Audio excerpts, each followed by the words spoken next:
This is the gentleman from New York, Mr. Engel. Mr. Speaker, I rise to support this measure and yield myself as much time as I may consume. The gentleman is recognized for as much time as he wishes to use. Mr. Speaker, a huge amount of work has gone into this bill. I want to especially thank Representative Smith of New Jersey, who's been a tireless advocate on behalf of victims of genocide.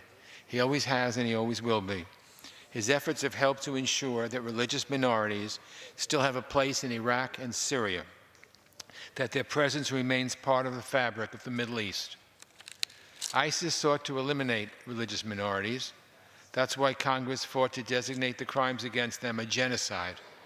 The House Foreign Affairs Committee has heard hours upon hours of testimony from genocide victims. A Yazidi man recounting the beheading of thousands of Yazidi fighters, women who detailed gang rape and sex slavery.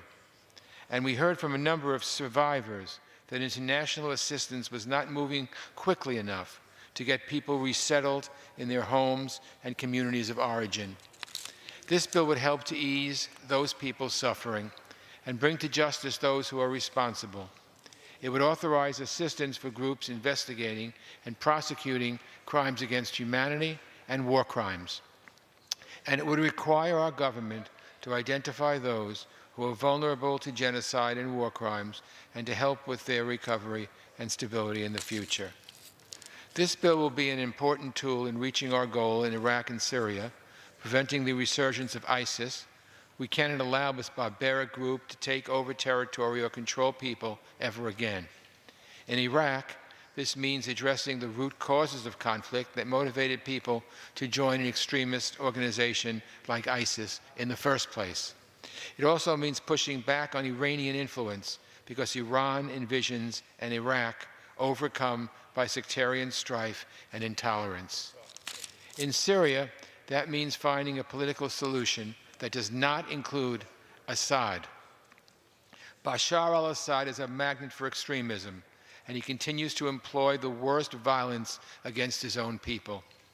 Since Assad's thugs took the life of the first protester in Syria, more than 500,000 more Syrians have been killed, and more than 11 million people have lost their homes. I remain convinced and concerned about what our military is doing in Syria.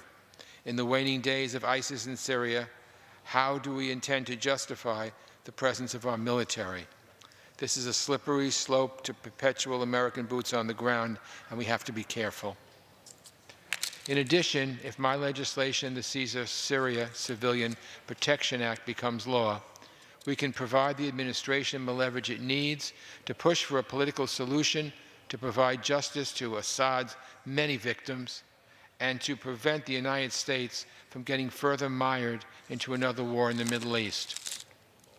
The only solution to the crisis in Syria is a political solution. A Caesar Act would help pave a path toward that sustainable political solution.